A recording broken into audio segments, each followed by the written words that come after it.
우리 따라합니다. 사람 낚는 어부가 됩시다. 주님은 우리를 사람 낚는 어부로 부르신 줄 믿습니다. 오늘 어린이 주일입니다. 어린이 주일이 따로 있지만 매주 매일이 렘넌트 데이가 되어야 될 줄 믿습니다. 렘넌트 데이 때 뭐예요? 광주에 가요. 거기서 말씀을 받아요. 예배를 드려요. 렘넌트 데이 때 학원 보고만. 그리고 사역자들 만나서 포럼도 하고 오는 거예요. 우리가 매일이 렘넌트 데이가 되려면 어떻게 해야 돼요? 오늘이 렘넌트 데이다 생각하면 자녀에게 말씀이 전달되고 포럼이 돼야 돼요. 강단 말씀 한 줄이라도 렘넌트 데이로 만드세요. 이게 하루 1년 10년 쌓이면 엄청난 역사가 일어나는 거예요. 자녀에게 말씀을 전달해 줘라. 그리고 기도해 주면 끝이에요. 우리가 할 일은 그게 답니다. 말씀 주고 기도해 주면 우리 자녀는 알아서 크고 알아서 성장할 줄 믿습니다. 오늘 제자들이 마태복음 18장에 논쟁이 벌어졌어요. 천국에서는 누가 크냐? 그 질문에 예수님이 말씀하신 거예요. 너희가 돌이켜 어린아이들과 같이 되지 않으면 결단코 천국에 들어가지 못한다. 마태복음 18장에. 어린아이와 같이 자기를 낮추는 사람이 천국에서 큰 자니라. 어떤 심정이 돼야 천국에 간다고요? 어린아이와 같은 심령. 순수하게 받아들이는 심령. 믿음이에요. 주의 이름으로 이런 어린아이 하나를 영접하면 곧 나를 영접합니다. 우리가 어떻게 주님을 영접하고 주님과 동행해요? 생명 구원을 위해. 어린아이 한 명을 영접하면 주님을 영접하는 것이라니까요.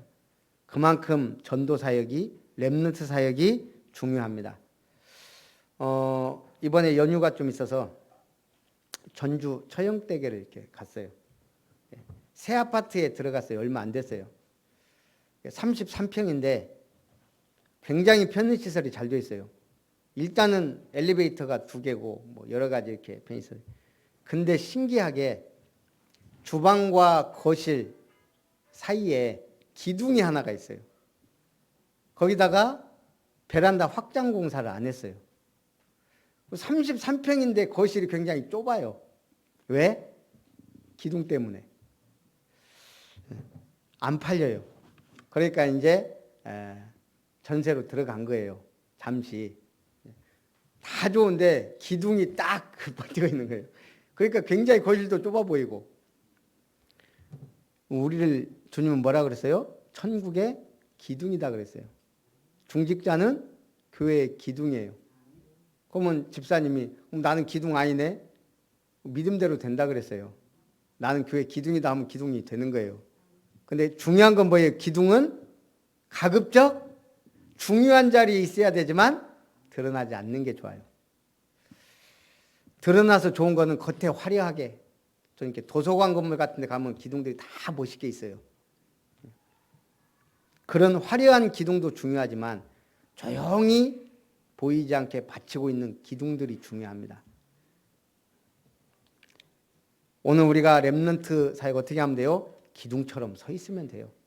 딱 믿음 가지고 그럼 우리 자녀 알아서 복을 받고 하나님이 축복하십니다. 대한민국이 세계복음화 해야 되니까 하나님이 알아서 사건 터치고 막 하면서 우리나라를 띄우잖아요. 뭐 하려고? 복음 전하라고. 잠언서 22장 6절 마땅히 행할 길을 아이에게 가르치라. 그리하면 늙어도 그것을 떠나지 않는다. 그래서 우리가 어렸을 때 어떻게 살고 어떻게 배우고 어떻게 생각하느냐 굉장히 중요해요. 말씀이 한 절 한 절 들어가면 결국은 믿음으로 삽니다. 조선 25대 왕이 철종이에요. 강화도에서 농사 짓다가 왕이 됐어요. 한순간에. 왜 강화도에 있었냐 왕족이. 그 증조부가 사도세자예요. 그 아버지가까지 영모 사건에 휘말리면서 영주에 미움을 받아 유배됐다가 또 영모 사건에 휘말려서 아버지가 죽고 그러다 보니까 이 가족들이 살려고 강화도에 피신해서 왕족 신분 버리고 그 농사 짓고 사는 거예요. 그러다가 양순이라는 시골 여자와 사랑도 하고. 그런데 이 안동김 씨 세력가들이 왕을 세우려고 보니까 자기들 마음대로 쥐고 흔들 수 있는 인물이 필요하거든요. 딱 좋거든요. 저 강화도의 농사꾼. 그래서 데려다가 어느 하루아침에 주상전하가 된 거예요. 이 농사꾼이. 그게 행복할까요? 적응이 안 되는 거예요. 양순이 생각도 나고, 예. 또 이 궁궐의 이 법도에 막 이 스트레스 받고, 그러니까 하루하루 말라가고 늘 양순이 생각하니까 이 왕후들이 가서 양순을 독살해버린 거예요. 그러니까 왕이 천민 여자를 사랑하는 것, 정을 주는 것도 문제가 되고, 그렇다고 천민 여자가 궁으로 들어올 수도 없고, 기껏해야 무술이 정도밖에 안 되니까. 뒤늦게 그 사실을 알게 된 철종은 비탄을 이기지 못하고 방탕하게 살다가 결국 젊은 나이에 죽었습니다. 자기 인생대로 된 게 아니라 이 사람의 인생은. 우리 랩런트들이 그렇단 말이에요. 세상에 나가면 내 뜻대로 되는 게 하나도 없어요. 사건, 환경, 모든 게 바뀝니다. 어떻게 살아남아요? 마땅히 행할 길을 아이에게 가르쳐라. 살아남을 수 있는 하나님의 축복받는 사람으로 만들어버리면 돼요. 그러면 어느 순간 제가 제일 좋아하는 단어 중에 하나가 퀀텀 리프라는 말이에요.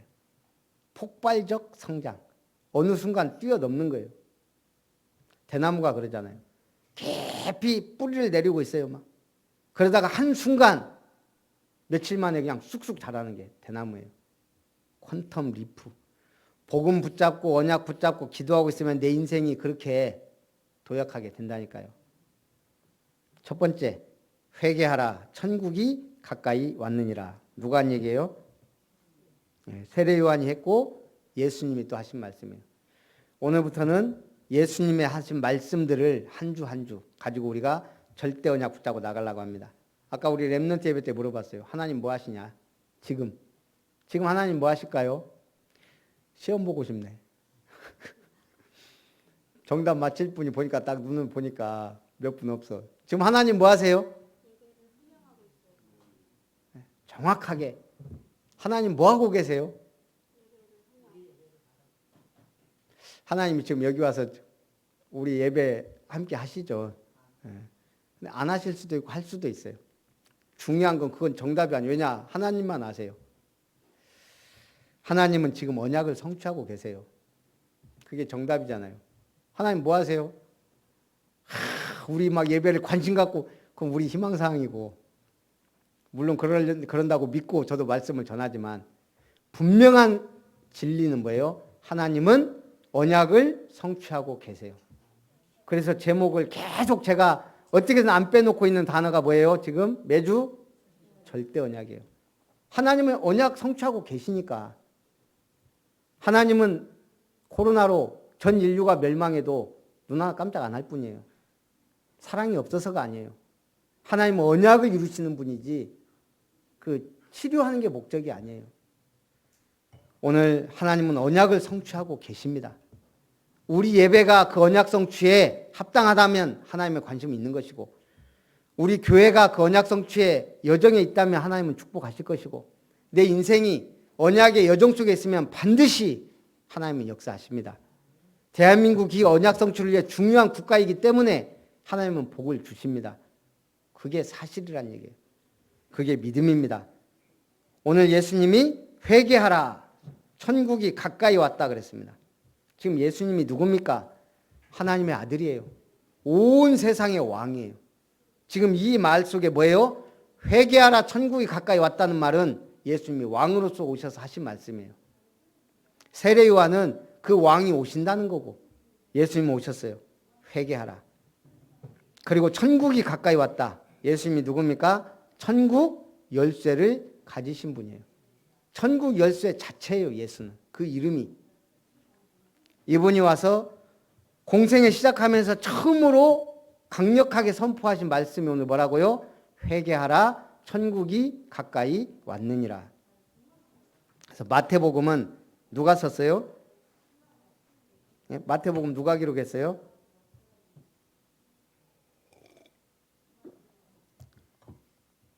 (1번) 마태, (2번) 마가, (3번) 누가, (4번) 요한. 마태복음 몇 번? 마태복음 마태가 썼지 누가 썼겠어요? 마태는 뭐 한 사람이에요? 세리예요. 예수님의 제자들은 주로 어부들이에요. 특히 4명, 수제자 4명이 어부예요. 어부가 똑똑할까요? 왜 어부들 쓰셨어요? 순수하니까. 그럼 순수한 사람만 데리고 사역할 수가 있겠어요? 그래서 하나님, 예수님이 똑똑한 사람, 그 세리를 부르신 거예요. 이 사람은 이 마태복음 보세요. 얼마나 잘 기록했는지. 굉장히 지적인 사람이고 똑똑한 사람이에요. 근데 뭐예요? 유대인들이 가장 손가락질하는, 우리말로 하면 친일파 매국노예가 하는 일을 하는 세리란 말이에요. 세금 걷는. 그에 이 사람이 똑똑한데 유대인들이 제일 미워하는 일을 하고 있으니 그 극단의 세계를 왔다 갔다 한 거예요. 가장 혐오하는 세리. 그런데 하나님을 아는 사람.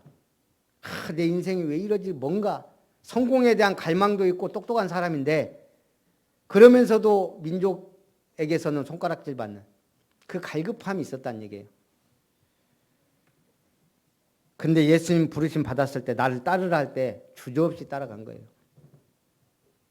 그런 마태가 오늘 왕의 복음으로 이걸 기록한 거예요. 마태복음. 예수가 누구냐? 만왕의 왕이시다. 그럼 또 뭐예요? 천국 복음에 대해서 설명하는 거예요. 그래서 마태복음에는 천국에 대한 얘기가 나와요. 많이. 은밀하게도 확실하게 천국에 대해서 굉장히 중요하게 다룹니다. 그래서 마태복음은 왕의 복음, 천국 복음이에요. 오늘 예수님도 뭐라 그래요? 회개하라, 천국이 가까이 왔다. 회개는 뭔가요? 참된 회개는 죄에서, 죄악된 세상에서 돌이켜 하나님께로 돌이키는 겁니다. 돌아가는 겁니다. 하나님께로. 지금 팬데믹이 선언됐죠. 전염병이 전 세계적으로 크게 유행하는 현상. 제가 보니까 이게 경제 팬데믹이에요. 영적인 팬데믹이에요. 우리 형님이 인터넷으로 예배를 드리는 걸 알고 있거든요. 제가 물어봤어요. 조용히. 예배는 드리시냐고. 인터넷으로 드리는데 아무래도 예배 드리는 이게 맛이 안 난대요. 왜요? 예배 드리다 보면 화장실 가고 싶고, 더 예배 드리다 보면 뭐 자꾸 먹고 싶고. 그게 인터넷 예배라고. 저는 뭐 인터넷 예배를 안 들어봐서 잘 모르겠지만 제가 이렇게 핵심 예배나 이런 거 인터넷 드릴 때는요, 그 뭐 과일 같은 거 넣고 먹으면서 듣거든요. 예배예요, 예배. 그것도 그만큼 다르다는 얘기예요. 우리가 굳이 나와서 말씀 듣고 하는 게 뭐예요? 자세가 달라요. 붙잡는 언약이 다르시기 바랍니다. 확실하게 붙잡으셔야 돼요. 세상 임금 사단에게서 완전히 벗어나는 길은 예수 그리스도를 마음의 구주로 영접하여 하나님 나라의 보장된 축복을 누리는 거예요. 우리는 뭘 받았어요? 보장된 축복을 받은 사람이에요. 그래서 흔들릴 필요가 없어요. 예수를 그리스도라 고백할 때 주신 축복이 3개예요. 너는 베드로라 반석위에 내 교회를 세우겠다. 우리 인생이 믿음의 반석위에 세워지는 거예요. 음부의 권세가 이기지 못하리라. 어떠한 세상 것도 흑암도 저주도 사망 권세까지도 우리를 마음대로 하지 못해요. 그리고 어떤 축복을 주셨어요? 천국 열쇠를 네게 주었다 그랬어요. 우리나라가 수출로 사는 나라인데 저는 깜짝 놀랐어요. 우리나라가 이런 것까지 수출하고 있었나.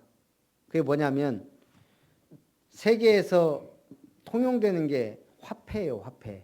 돈. 그 돈을 만드는 재료가 뭐 동이나 뭐 구리, 니켈 뭐 이런 게 들어간단 말이에요. 그걸 세계에서 제일 잘 만드는 나라가 우리나라예요.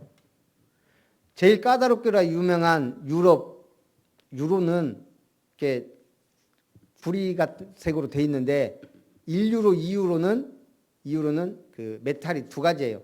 그런 나라 돈들이 많아요. 안쪽은 구리색, 동색, 밖에는 은색.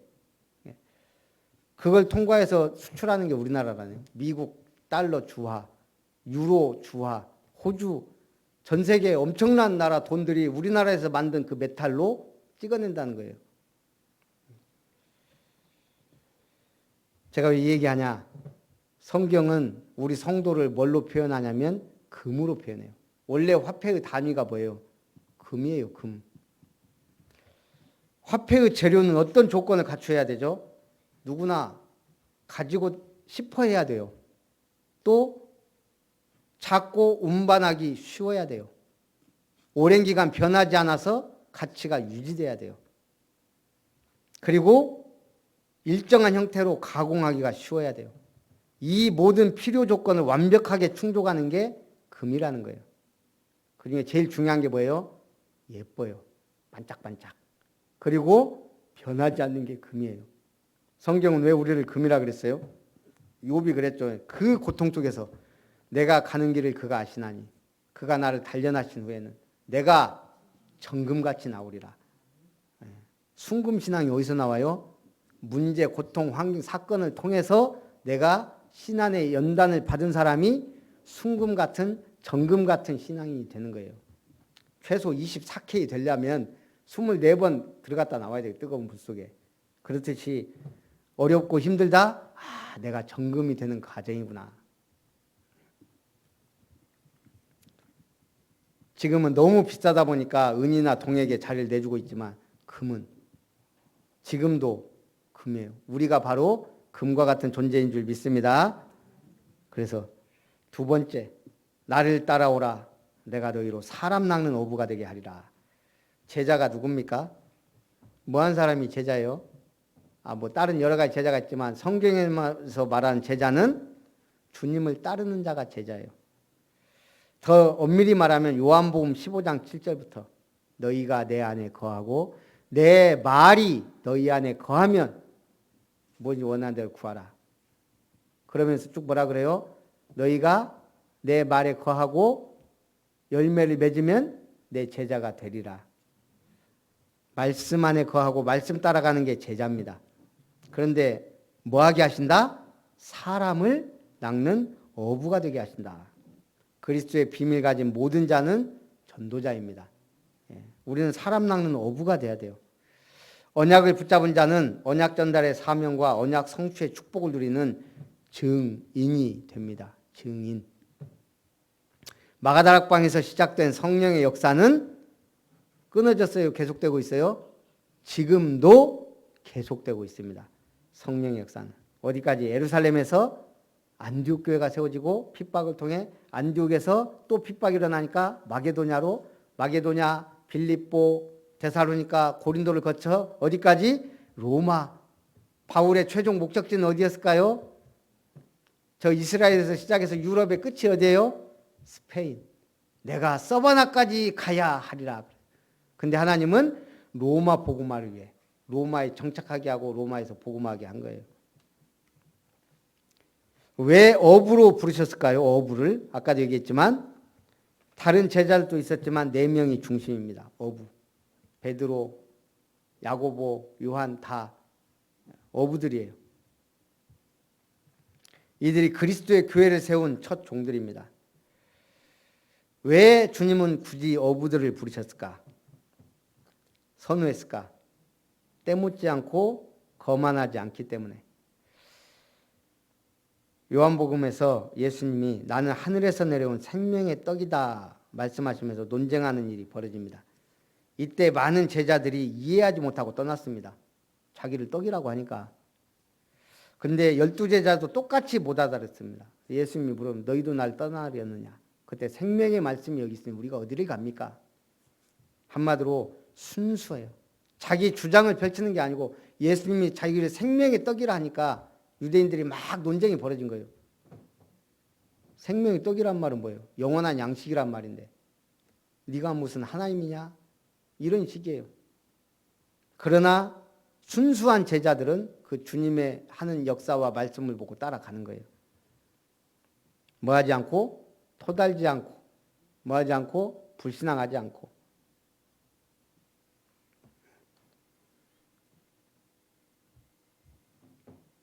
그래서 어부를 부르시는 거 두 번째 이유는 뭐예요? 물고기 잡는데 전문적 기술을 가진 사람들이에요. 전문적으로 물고기를 잡은 것이 아니고 평생 물고기를 잡다 보니까 물고기의 특성도 알고 언제 어떻게 가야 되는 걸 알고 물고기가 뭘 좋아하는지 어떤 날씨에 나오는지 잘 알아요. 월요일 날만 되면 낚시하러 가는 사람이 있어요. 제가 딱 보고 오늘은 도저히 아니에요, 날씨가. 저도 이제 조금 알겠더라고요. 물고기도 사람하고 비슷해요. 날씨 좋아야 막 나와서 돌아다니고 비 오고 그러면 밑에 깔아앉아갖고 가만히 쳐져서 놀아요.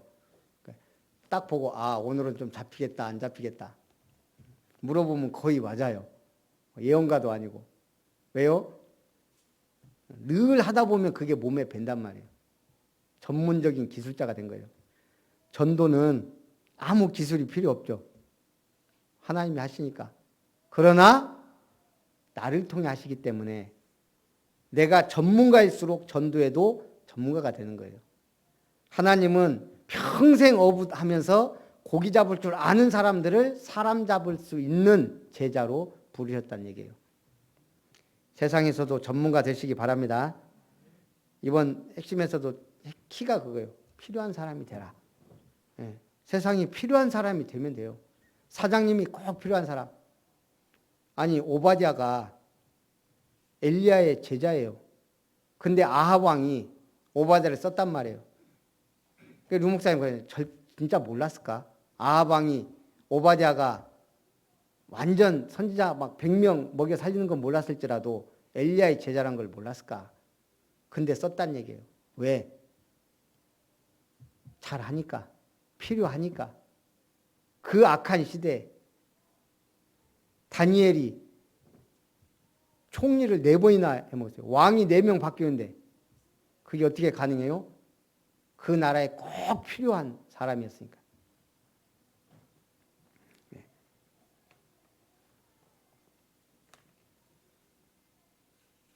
그 다음에 어부는 황금어장을 알아요. 우리가 순천에 살면 황금어장이 어디예요? 여기는 뭐 교육도시니까 제가 볼 때 일단 황금어장이 대학이고 학교고 학원가예요.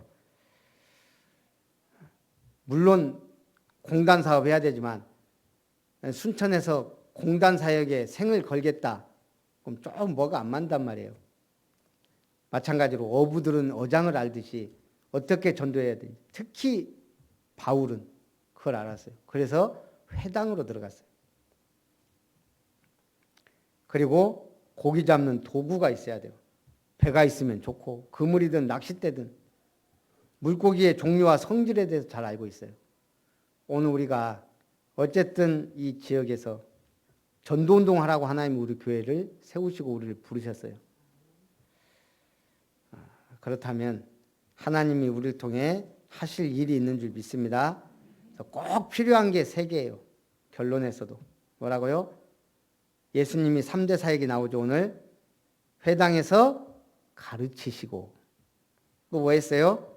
천국 복음을 전파하시고 모든 병과 모든 약한 것을 고치시니라. 회당에서 가르쳤다 그랬어요. 그럼 뭐가 필요해요? 예수님이 3대 사역 우리도 해야 되는 거예요. 교육사업. 무슨 교육?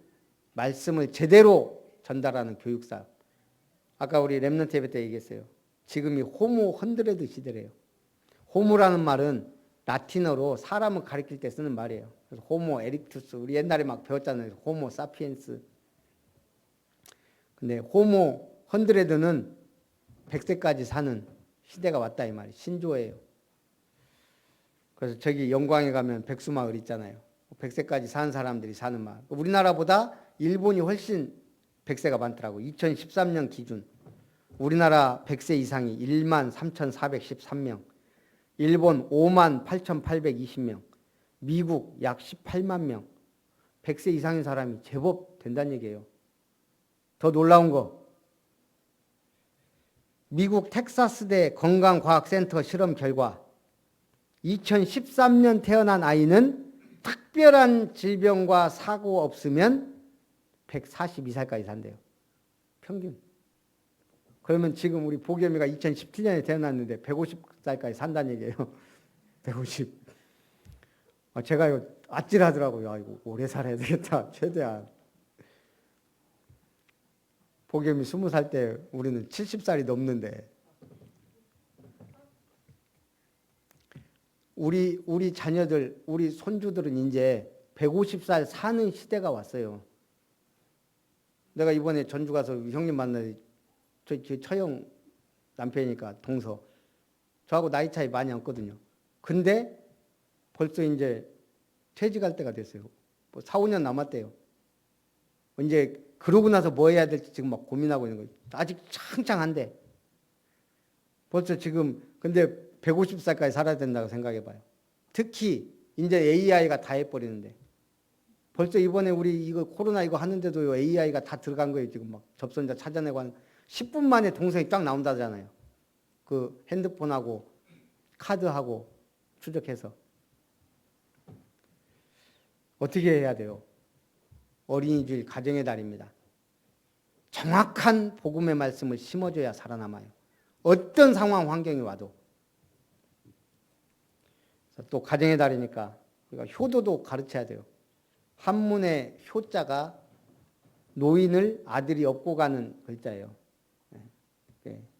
가정의 달 효도 받을 분들만 계시네. 할 분들은 별로 안 계시고. 우리 자녀들이 우리 부모님은 나에게 이 영적인 축복도 주시고 했다 해서 업고 다닐 정도가 되시기 바랍니다. 자녀들이 업고 교회로 오시기 바랍니다. 전도. 그래서 우리는 어떻게 교육할 거냐. 렘넌트 인턴십이 필요해요. 각 분야의 전문가들이 끌어줘야 돼요. 유대인들이 그걸 하잖아요. 아니 빌 게이츠가 와가지고 한마디 해준다고 생각해 보세요. 다르죠, 얘 인생이. 유대인들은 그렇게 한다니까요. 그 분야 최고 전문가 딱 모셔서 성인식을 하는 거예요. 거기다가 통장에 한 1억 이상 넣어주고 네가 지금부터 관리해라. 그러니까 다른 거예요, 유대인들은. 시작 자체가. 우리는 렘넌트 공동체 훈련장 만들어야 될 줄 믿습니다. 전도 어떻게 해야 돼요? 제대로 된 사역자, 성경적 전도운동할 사람들이 자꾸 일어나야 돼요. 구원의 길 제대로 그리고 1:1 개인 양육하면 제대로 말씀으로 살려내고 그렇게 할 수 있는 다락방 사역운동. 이거 하려니까 사역자 훈련센터, 미션타운이 세워져야 돼요. 치유사역 어떻게 해야 돼요? 예수 이름으로 하고 저도 한번 하겠어요. 까짓 건 뭐 예수 이름으로 안 되면 말고. 이번에 저는 진짜 김정은 서거 하신 줄 알았다니까요. 특히 뭐 그 조 씨하고 뭐 태용호 거의 뭐 99% 어떤 분은 이거 살았어도 죽은 목숨이다. 거기다가 호위대장을 목을 날려버렸기 때문에 풍전등화다. 살아있는 게 아니다. 뭐 여러 가지 막 그럴듯한 말로 막 후계자가 뭐 김여정이네. 뭐 아들이 10살밖에 안 됐네. 뭐 이런 얘기 나오는데 진짜 태양절까지도 안 나오고 하니까. 근데 뻘뻘 살아갖고 나왔네. 이 정보라는 게 참 중요해요. 우리가 치유사역을 어떻게 해야 돼요? 잘 해야 돼요. 그러려니까 아름다운 미션 언제 하냐 하지 말고 기도하고 있어야 돼요. 기도하는 자에게 문이 열립니다. 치유사역은 해야 돼요. 우리 늙으면 우리는 뭐 150살까지는 안 살겠지만 120까지 살 가능성이 있는 분들이 있어요. 그럼 뭐 해야 돼요? 그래서 저는 힐링타운이 있어야 된다고 생각해요. 생명 걸 가치를 발견한 사람이 가장 행복한 사람입니다. 그래서 제가 중직자 편지에서 늘 잊지 않고 기억하는 거. 인생에 없어서는 안 될 액체 3가지. 첫째, 땀. 땀은 수구를 말해요. 우유 배달 시켜 먹는 사람보다 우유 배달하는 사람이 더 건강하단 말이 있어요. 유몽임한. 꿈이 있다면 땀을 흘려라. 땀 흘리시기 바랍니다. 주를 위하여. 눈물이 있어야 돼요. 진실을 얘기할 눈물은 진실을 말해줘요. 사람들은 웃음 있는 곳에 모여들지만 자신의 인생을 드리는 헌신할 때는 눈물 있는 곳을 찾는다 그래요. 여러분들이 눈물 흘려야 될 현장이 있어야 돼요. 그 다음에 생명을 말해줍니다. 피는 눈물보다 진하다. 하나님과 우리 관계는 십자가의 피로 맺어진 관계예요. 그래서 하나님 우리를 버리지 아니하세요. 이번 한 주간도 승리하시기를 주님의 이름으로 축원합니다. 절대 언약 붙잡고 주님 따르는 모든 아름다운 성도들 되게 하옵소서. 주 예수님의 이름으로 기도합니다. 아멘.